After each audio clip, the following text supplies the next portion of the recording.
دوستو اس ویڈیو میں جیمز ہلٹن کے لکھے ہوئے ایک بہت ہی خوبصورت novel goodbye mister Chips خدا حافظ مسٹر چپس کی شارٹ سمری بیان کروں گا۔ مسٹر چپس 1848 میں پیدا ہوا۔ 21 برس کی عمر میں اس نے کیمبرج یونیورسٹی سے ڈگری حاصل کی۔ پہلے اس نے میلبری اسکول میں پڑھانا شروع کیا، لیکن کچھ دیر کے بعد اس اسکول کو چھوڑ کر وہ بروک فیلڈ آ گیا۔ بروک فیلڈ میں عام طور پر زبانوں کو سکھایا جاتا تھا۔ یہ ایٹن اور ہیرو جیسے اعلیٰ سکولوں کے برابر کا نہیں تھا۔ 1849 میں ہیڈ ماسٹر ویدر بائی نے سکول کے نظم و نسق کو خاصا ٹھیک کیا۔ ہیڈ ماسٹر رالسٹن نے بھی اس کے معیار تعلیم کو بلند کیا اور سائنسی علوم کی تدریس کو رواج دیا۔ اس سکول سے فارغ شدہ طلباء نے قومی زندگی کے ہر شعبے میں خدمات سر انجام دیں۔ مسٹر چپس ایک اوسط درجے کا استاد تھا، لیکن وہ اپنا کام محنت اور جان فشانی سے کرتا تھا۔ اس کی طبیعت میں سادگی اور معصومیت تھی۔ وہ لاطینی اور یونانی زبانوں کا ماہر تھا۔ وہ ان خشک مضامین کو نہایت دلچسپ انداز میں پڑھاتا۔ تدریس کے دوران وہ طلباء کو لطیفے سنا کر لیکچر کو نہایت دلچسپ بنا لیتا تھا۔ شام کے وقت وہ کرکٹ کھیلنے کے لیے میدان میں چلا جاتا۔ وہاں طلباء کے ساتھ گھل مل جاتا، انہیں چائے کی دعوت دیتا۔ چند ہی سالوں میں وہ اپنے لطیفوں، خوشگوار جملوں اور اعلیٰ اخلاق کی وجہ سے سکول کا ہر دل عزیز استاد بن گیا۔ مسٹر چپس عام طور پر عورتوں سے ملنے جلنے سے گھبراتا تھا۔ 48 سال کی عمر تک وہ کنوارا رہا۔ 1896 کی گرمیوں کی چھٹیوں میں سیر کی غرض سے وہ اپنے ساتھی استاد مسٹر راؤڈن کے ہمراہ گریٹ گیبل نامی ایک پہاڑی پر گئے۔ مسٹر راؤڈن چند دن گزار کر واپس چلا گیا، جبکہ مسٹر چپس کچھ دنوں کے لیے وہاں رک گیا۔ ایک دن وہ پہاڑی کے دامن میں کھڑا تھا کہ اسے مخالف سمت سے ایک لڑکی نظر آئی۔ وہ کسی سہیلی کو دیکھ کر ہاتھ ہلا رہی تھی۔ مسٹر چپس سمجھا کہ شاید وہ کسی مشکل میں مبتلا ہے اور اسے بلا رہی ہے۔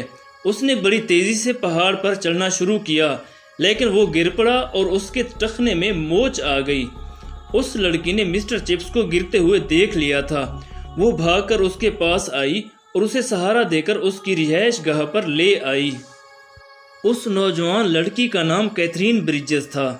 اس کی عمر 25 سال تھی۔ وہ ایک خوبصورت لڑکی تھی۔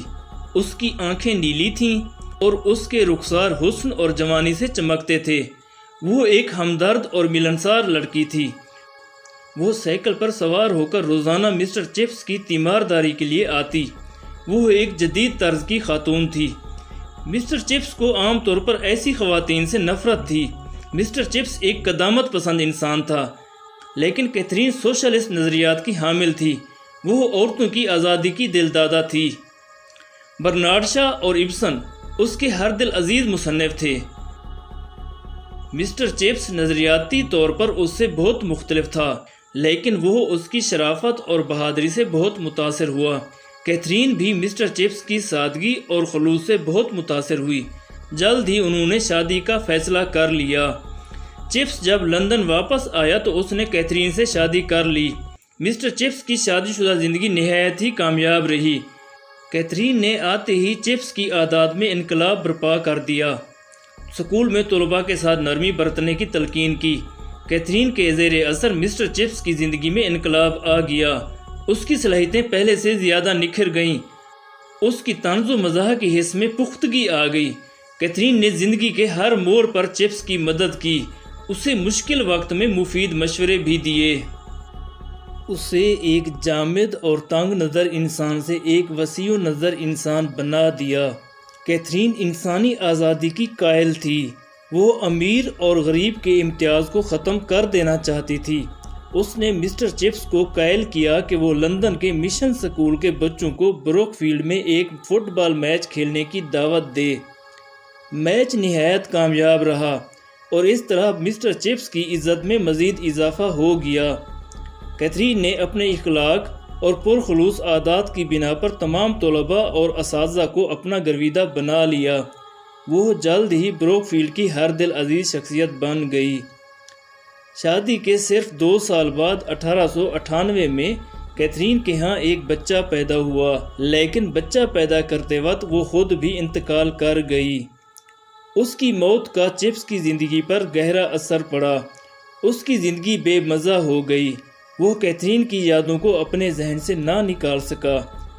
اب وہ 50 سال کا ہو گیا تھا، پہلے کی نسبت زیادہ سنجیدہ ہو گیا تھا، اب وہ بوڑھا دکھائی دینے لگا تھا۔ میلڈرم کی موت کے بعد مسٹر رالسٹن اسکول کا نیا ہیڈ ماسٹر بنا۔ وہ ایک نوجوان پڑھا لکھا اور عالم انسان تھا۔ اس نے اپنے تعلیمی کیریئر میں کافی اعزازات حاصل کیے تھے۔ وہ سائنسی علوم و فنون کا ماہر تھا۔ اسکول کے اساتذہ اور طلباء اس کی بہت زیادہ عزت کرتے تھے۔ وہ بروک فیلڈ اسکول میں انقلابی تبدیلیاں لانا چاہتا تھا۔ وہ بروک فیلڈ اسکول کا معیار تعلیم بلند کر کے اسے ایٹن اور ہیرو جیسے بلند پایہ اسکولوں کے مقابلے میں لانا چاہتا تھا۔ اس مقصد کے لیے اس نے اسکول میں کئی ایک اصلاحات بھی کیں، لیکن مسٹر چپس کو وہ اصلاحات پسند نہ تھیں۔ مسٹر چپس پرانی طرز کا استاد تھا۔ اس کے تدریسی طریقے بھی پرانے تھے۔ رالسٹن مسٹر چپس کے پرانے طریقہ تدریس سے مطمئن نہ تھا۔ ایک دن مسٹر رالسٹن نے مسٹر چپس کو اپنے دفتر بلایا اور اسے تجویز پیش کی کہ وہ ریٹائر ہو جائے، لیکن مسٹر چپس نے ریٹائر ہونے سے انکار کر دیا۔ اس پر مسٹر رالسٹن نے کھل کر چپس پر الزامات لگائے اور اس نے اس کی ذاتی عادات کا بھی مذاق اڑایا اور اس پر الزام لگایا کہ وہ بدلے ہوئے حالات کا ساتھ نہیں دے سکتا۔ اس نے چپس کو بتایا کہ وہ اسکول کو جدید خطوط پر استوار کرنا چاہتا ہے۔ اب لاطینی اور یونانی زبانوں کی کوئی اہمیت نہیں رہی۔ ان الزامات کو سن کر مسٹر چپس غصے میں آ گیا۔ اس نے ہیڈ ماسٹر کو صاف الفاظ میں بتا دیا کہ وہ ریٹائر نہیں ہونا چاہتا۔ اتفاق سے ایک لڑکے نے یہ تمام گفتگو سن لی۔ اس نے دوسرے لڑکوں کو بتایا کہ نئے ہیڈ ماسٹر نے مسٹر چپس کی بے عزتی کی ہے۔ مسٹر چپس لڑکوں میں بہت ہر دل عزیز تھا۔ لڑکوں نے اپنے والدین کو اس بارے میں خطوط لکھے اور بروک فیلڈ میں یہ خدشہ پیدا ہوا کہ طلباء کہیں ہڑتال نہ کر دیں۔ بورڈ آف گورنر کے چیئرمین نے اسکول کا دورہ کیا۔ اس نے مسٹر چپس سے مل کر اس کی خدمات کو سراہا اور اسے حوصلہ دیا کہ جب تک چاہے وہ اسکول کی خدمت کر سکتا ہے، اسے ریٹائر ہونے کی ضرورت نہیں۔ مسٹر رالسٹن کو اس لڑائی میں ہزیمت اٹھانا پڑی۔ 1911 میں وہ کسی دوسرے اسکول میں چلا گیا۔ مسٹر رالسٹن کی جگہ مسٹر چیٹرس کو بروک فیلڈ کا نیا ہیڈ ماسٹر مقرر کیا گیا۔ وہ 34 سال کا نوجوان تھا، لیکن مسٹر چپس کا بڑا احترام کرتا تھا۔ 1913 میں مسٹر چپس کو برونکائٹس کی شکایت ہو گئی۔ موسم سرما کے پورے موسم میں وہ اسکول نہ آ سکا۔ اب اس کی عمر 65 برس ہو چکی تھی۔ اس نے ریٹائر ہونے کا فیصلہ کر لیا۔ ریٹائرمنٹ کے موقع پر طلباء اور اساتذہ نے اس کی خدمات کو سراہا اور خدمات کے اعتراف کے طور پر کئی ایک تحائف دیے۔ مسٹر چپس نے اس موقع پر شاندار تقریر بھی کی۔ ریٹائرمنٹ کے بعد مسٹر چپس نے مسز وکٹ کے پاس پیئنگ گیسٹ کی حیثیت سے رہائش اختیار کر لی۔ اپنے آپ کو مصروف رکھنے کے لیے وہ شام کو کھیل کے میدان میں چلا جاتا اور طلباء کے ساتھ کرکٹ کھیلتا، لڑکوں کو گھر پر چائے کی دعوت دیتا اور ان کے ساتھ خوب گپ شپ کرتا۔ پہلی جنگ عظیم کے موقع پر زیادہ تر اساتذہ اور طلباء جنگ میں حصہ لینے کے لیے سکول چھوڑ گئے تو head master mister Chatteris mister Chips کے گھر آیا اور اس سے درخواست کی کہ وہ دوبارہ سکول میں پڑھانا شروع کر دے۔